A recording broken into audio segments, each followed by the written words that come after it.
Olá pessoal, bem-vindos à disciplina de Física. Nós estamos falando sobre o conteúdo de eletrostática e nessa aula nós daremos continuidade ao tema cargas elétricas. Vamos lá. Então nós vimos na última aula a eletrização por contato e a eletrização por atrito. Além dessas duas, nós também temos a eletrização por indução. Então vamos considerar aqui um objeto esférico, um condutor esférico, que eu estou chamando de B. Esse condutor ele está em um suporte isolante, ou seja, esse condutor não pode trocar cargas aqui com o meio externo. E digamos que eu aproximo desse condutor um corpo carregado, que eu chamo de corpo indutor. Então aqui, por exemplo, esse corpo, que é o corpo A, tem uma carga positiva, e o corpo indutor vai gerar uma separação de cargas aqui no corpo B. Então, o corpo indutor induz uma separação de cargas em B. Isso não significa que o corpo B se torna carregado. Na verdade, o corpo B ele continua eletricamente neutro, porque o número de cargas positivas que ele tem é igual ao número de cargas negativas. Porém, ocorre uma separação dessas cargas.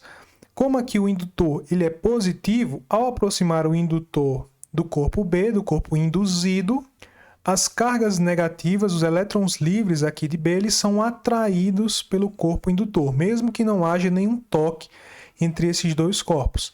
Mas aqui há uma atração, cargas positivas atraem cargas negativas. Então as cargas negativas desse lado, do lado direito do corpo B, são atraídas para o lado esquerdo. Então, o lado esquerdo fica com um excesso de cargas negativas, enquanto o lado direito fica com uma falta de cargas negativas. Por isso que o lado esquerdo fica negativo, enquanto o lado direito fica positivo.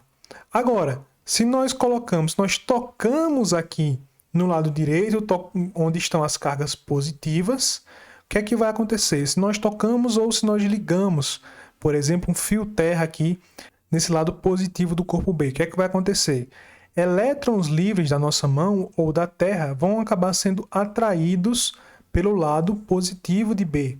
Isso faz com que o lado positivo acabe se tornando neutro, né?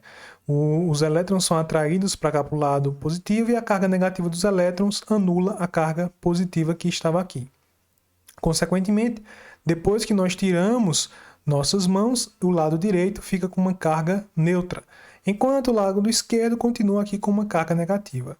Se nós afastamos o corpo indutor, restando apenas o corpo induzido, o que é que vai acontecer? As cargas negativas que estavam aqui do lado esquerdo, elas vão se distribuir uniformemente por todo o material. Então, no final das contas, um corpo indutor positivo vai gerar uma carga negativa no corpo induzido. Então, na eletrização por indução, o corpo induzido eletriza-se com carga de sinal contrário à do corpo indutor. Então, note que isso é o contrário do que acontece na eletrização por contato. Na eletrização por contato, os sinais das cargas são os mesmos. Na eletrização por indução, o sinal da carga do corpo induzido é o sinal contrário a do corpo indutor. E a carga do corpo indutor não vai se alterar, uma vez que não houve contato aqui do corpo indutor com nada. Isso a gente pode perceber aqui, né, com o corpo indutor sendo negativo. Então, se o corpo indutor é negativo, a carga final do corpo B será uma carga positiva. E quando um corpo A eletrizado se aproxima de um corpo B, mesmo que o corpo B esteja neutro, ocorre uma atração. Por que ocorre uma atração? Vamos lá, digamos que a gente tem aqui a nossa esfera condutora carregada, nossa esfera A, que vai ser o corpo indutor. Nós aproximamos essa esfera de uma esfera B que inicialmente estava neutra. Vai ocorrer aqui a separação de cargas. Cargas positivas vão ficar do lado direito. Por quê? Porque as cargas negativas daqui são atraídas pela esfera de carga positiva A e acabam indo aqui para o lado esquerdo. O lado esquerdo fica com excesso de carga negativa, o lado direito fica com a falta de cargas negativas. Portanto, o lado esquerdo fica negativo, o lado direito fica positivo. E como o lado esquerdo está mais próximo da esfera A, a força de atração será maior que a força de repulsão.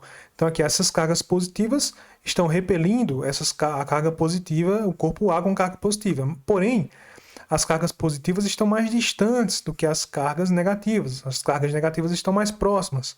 Então aqui vai haver uma atração que vai ser maior que a repulsão. Portanto, mesmo que um corpo esteja neutro, ele pode ser atraído por um corpo carregado por conta dessa separação das cargas, né? Por conta dessa eletrização por indução. E quando isso acontece, nós dizemos que a carga no corpo induzido foi polarizada. Então, quando a gente aproxima um bastão eletrizado para próximo de um material que é isolante, então o material isolante ele não tem elétrons livres, diferente de um corpo condutor, por exemplo. Porém, o que acontece é que mesmo assim você vai ter uma força de atração. Isso porque os átomos ou moléculas do corpo isolante, quando você aproxima um corpo carregado, você vai gerar uma polarização nesse átomo. Então aqui a gente tem um átomo que está neutro, né? E digamos que a gente aproxima aqui desse átomo um bastão com uma carga negativa. A carga negativa acaba repelindo os elétrons, mas acaba atraindo o núcleo. Então o núcleo vai se movimentar um pouquinho para a direita, enquanto as cargas, os elétrons, né, vão se movimentar um pouquinho para a esquerda. Isso acaba acarretando em uma separação das cargas. Portanto, nesse caso aqui, nós dizemos que houve uma polarização das cargas. Esse átomo, no caso, é um átomo que está eletricamente polarizado. Como é que a gente vê isso na prática? Você pode fazer até na sua casa um experimento para observar esse fenômeno. Basta você pegar um canudo, atritar esse canudo com um papel, pode ser, por exemplo, um papel higiênico, um canudo tem que ser um canudo de plástico, tá? Pegue um canudo de plástico, atrite com um papel higiênico e aproxime esse canudo de uma parede, por exemplo. Você vai notar que existe uma atração entre o canudo e a parede. E se você conseguir colocar bastante carga no canudo, essa atração pode ser tanta que o canudo ele fique apregado, ele fique preso na parede. Então isso vai acontecer, a parede ela é um isolante, o canudo também é um isolante. Porém, as cargas negativas aqui do canudo vão gerar uma polarização nos átomos da parede. E essa polarização, ou seja, essa separação, né, das cargas positivas e negativas, ela pode ser suficiente para gerar uma força de atração que faça com que o canudo fique aqui preso à parede. Um outro exemplo de polarização acontece quando você pegar um pente, pentei seu cabelo, né? Pentei bastante seu cabelo, então você vai estar atritando o pente ao cabelo.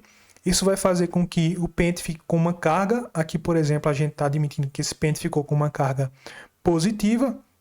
E depois você aproxima esse pente de pequenos pedacinhos de papéis que estão neutros. Só que a carga positiva vai acabar gerando uma polarização aqui nos átomos do papel. E essa polarização faz com que um lado do papel fique negativo e outro lado fique positivo. Note que, diferentemente do que acontece em corpos condutores, aqui não existe nenhuma passagem de elétrons de um lado para o outro, né? Os elétrons aqui não existem elétrons livres em corpos isolantes. O que vai haver, na verdade, é uma polarização dos próprios átomos. Então, as cargas dos átomos é que vão ficar polarizadas, por isso que um lado vai ficar mais negativo e outro lado vai ficar mais positivo. Outro exemplo, você pega um balão de festa, uma bexiga de festa, atrita ela no seu corpo, na sua camisa, né, na sua roupa, e depois aproxima ela da parede. Você vai notar que ela vai grudar também, ela vai ficar pregada na parede. Pelo mesmo motivo, as cargas da bexiga vão gerar uma polarização na parede e isso vai fazer com que surja uma força aqui de atração entre a superfície da parede e a bexiga, fazendo com que ela fique presa à parede. Aqui nós temos um experimento que eu tirei do site FET Colorado, que mostra justamente isso. Então a gente tem aqui um casaco, esse casaco está inicialmente neutro, e uma bexiga de festa que também está inicialmente neutra. Eu vou atritar a bexiga no casaco, isso vai gerar uma separação de cargas, então a bexiga vai ficar eletrizada e o casaco também. E vamos ver o que vai acontecer quando a gente aproximar essa bexiga, ó, que vai ficar com carga negativa, quando a gente aproximar ela da parede. Note que a bexiga ela é atraída pelo casaco, que agora está positivo, e quando eu aproximo da parede, ó, é como se as cargas elétricas elas fossem repelidas. Na verdade, não é que as cargas elétricas são repelidas, né? O que acontece, de fato, é que os átomos aqui estão ficando polarizados. Como os átomos ficam polarizados, os átomos que estão mais próximos, eles ficam mais polarizados do que os átomos que estão mais distantes, né? Ou seja, a polarização aqui desses átomos que estão aqui é maior do que desses átomos que estão um pouco mais distantes. Isso gera um efeito parecido a esse aqui. É como se as cargas elétricas estivessem sendo repelidas. Mas não é isso que de fato acontece, né? O que acontece é uma polarização dos próprios átomos. E, com base nos princípios da eletrização, nós podemos construir eletroscópios. Os eletroscópios são materiais que nos permitem determinar se um corpo está eletrizado ou não. Um exemplo desses eletroscópios é o pêndulo eletrostático. Então aqui a gente tem um pêndulo, né, com uma bolinha que está inicialmente neutra, e eu aproximo um corpo, nesse caso é o corpo A, aproximo o corpo A dessa bolinha. Se houver uma atração, então isso significa que o corpo A ele tem, né, uma carga elétrica, só que não tem como a gente saber se essa carga elétrica é positiva ou negativa. Só que se o corpo A encosta na bolinha, então como isso aqui vai ser uma eletrização por contato, então o sinal da carga de A vai ser igual ao sinal da carga aqui da bolinha do pêndulo. Portanto, depois, como eles têm o mesmo sinal, as cargas têm o mesmo sinal aqui, então eles vão se repelir. Então, se nós temos um pêndulo eletrostático e nós aproximamos dele um corpo carregado, se houver aqui uma repulsão, significa que tanto o pêndulo, tanto o corpo B tem carga de mesmo sinal. Por isso, há uma repulsão. Se nós aproximamos o corpo B e há uma atração, então existem duas possibilidades. Ou o pêndulo e o corpo B têm cargas de sinais opostos, ou o corpo B está carregado e o corpo e a bolinha aqui do pêndulo está inicialmente neutra, mas por um processo de indução acaba ocorrendo aqui uma atração. Outro tipo de eletroscópio que faz com que a gente possa determinar se um corpo está carregado ou não é o chamado eletroscópio de folhas.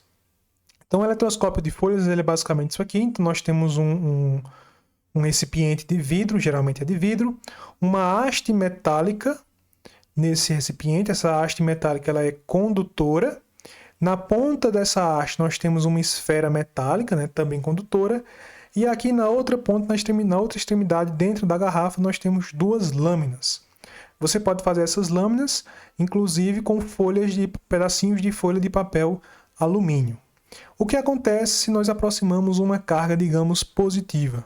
Isso acontece com cargas positivas ou negativas, tá? Mas vamos utilizar aqui cargas positivas para exemplificar. Quando você aproxima uma carga positiva da esfera, essa carga positiva vai acabar atraindo os elétrons livres. Os elétrons livres acabam se amontoando aqui na ponta da esfera. E se os elétrons livres saíram daqui, então aqui ficou com uma carga negativa, enquanto as lâminas ficaram com uma carga positiva. E cargas positivas se repelem. Portanto, você tem uma abertura das lâminas. Se você afasta essa carga positiva aqui, esse bastão, esse corpo A, né, de carga positiva, sem tocar na esfera, o que é que vai acontecer? Uma vez que você afasta, esses elétrons voltam para cá, ao normal, né, voltam à posição que eles estavam antes. Então aqui essas duas lâminas vão estar neutras, e elas vão acabar se abaixando e voltando para a posição que elas estavam inicialmente. Então o eletroscópio de folhas também detecta a presença de cargas elétricas. E as cargas elétricas também estão relacionadas a um importante fenômeno do nosso dia a dia, que são os raios. Bom, o que é o raio? O raio, basicamente, ele é uma descarga elétrica que pode acontecer entre a nuvem e o solo. Então, a gente tem aqui um exemplo de uma configuração que pode gerar uma descarga elétrica, né? Pode gerar um raio. Nós temos uma nuvem que acaba ficando com a parte de baixo com uma carga negativa e a parte de cima com uma carga positiva. Então aqui a nuvem inicialmente era neutra, mas acaba acontecendo uma separação de cargas.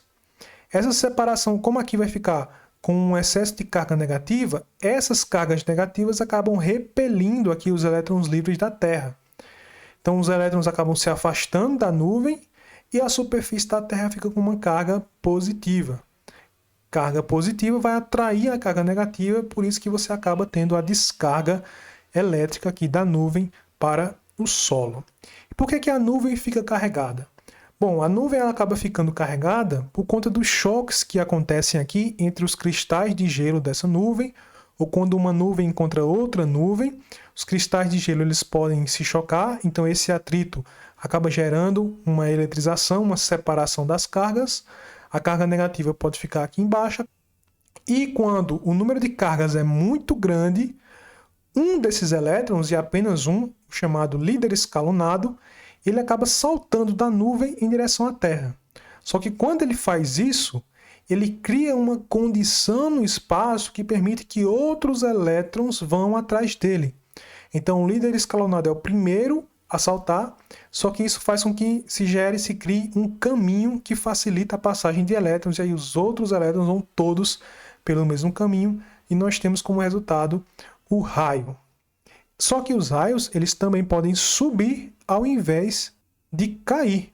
Isso pode acontecer se a nuvem ela ficar com uma carga elétrica negativa em cima e uma carga positiva embaixo, de forma que aqui a superfície da Terra fique com um excesso de cargas negativas, né? Se aqui ficar com carga positiva, essa carga positiva vão atrair essas cargas positivas vão atrair os elétrons livres da Terra. E aqui a gente vai ter um excesso de elétrons, e como eu falei, quem se movimenta são os elétrons. A carga positiva não pode se movimentar. Então os elétrons eles acabam se movimentando aqui, eles acabam saltando da Terra para a nuvem. Então é possível também você ter um raio que ao invés de cair, ele suba. Raios podem cair duas vezes no mesmo lugar? Sim, eles podem. Não há nada que diga que um raio não pode cair duas vezes no mesmo lugar. Inclusive, esse é o princípio de funcionamento dos para-raios. Então, os para-raios, que geralmente são estruturas finas de metal, eles são utilizados justamente para você controlar a queda de um raio, para você saber exatamente onde o raio vai cair. Então, essa estrutura, chamada de para-raios, ela atrai o raio e faz com que o raio caia nela, ao invés de cair em outro lugar que possa gerar destruição. Então, caindo no para-raios, essa carga é levada diretamente para a Terra, sem nenhum prejuízo para ninguém. Como é que a gente sabe que um raio está prestes a cair no lugar onde a gente está? Bom, então, se você estiver em um determinado lugar e o seu cabelo começar a ficar arrepiado, como a gente viu no vídeo anterior, isso significa que no lugar onde você está existe um excesso de cargas. Então esse excesso de cargas vai fazer com que seu corpo também fique com excesso de cargas.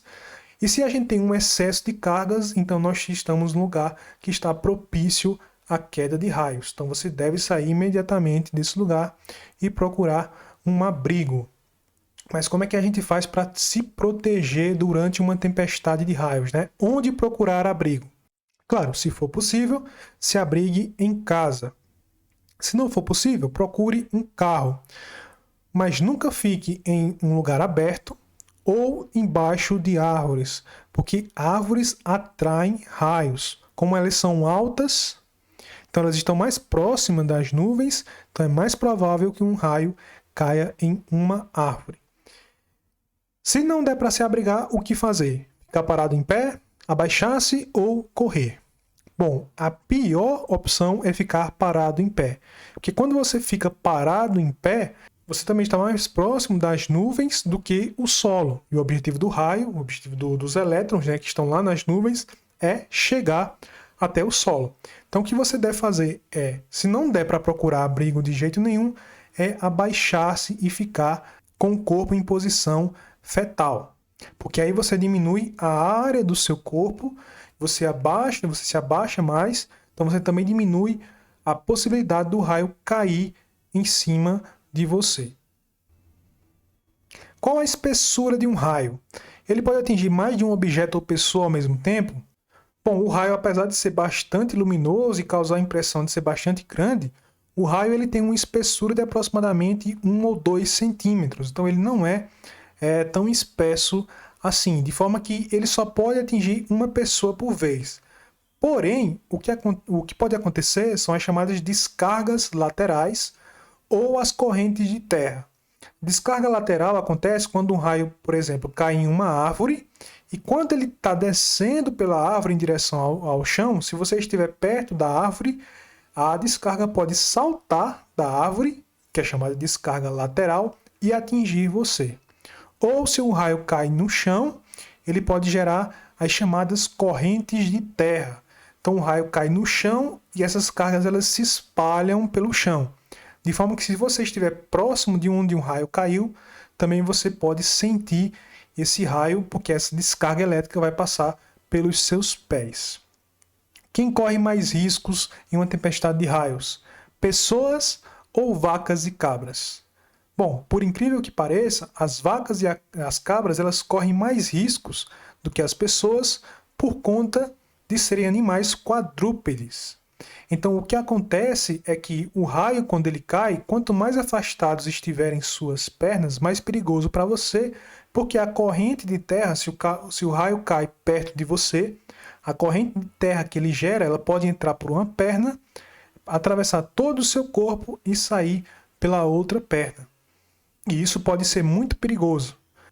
Mas como nós seres humanos somos bípedes, então é menos perigoso para a gente porque nossos pés estão próximos, geralmente estão próximos uns dos outros. Já um animal como uma vaca e uma cabra, que são quadrúpedes, eles não têm essa opção. Então o raio ele acaba caindo, entrando pela pata traseira, por exemplo, atravessa todo o corpo do animal e sai pelas patas dianteiras. Por isso que vacas e cabras correm mais riscos durante uma tempestade de raios do que pessoas. Por enquanto é só, pessoal. Até a próxima!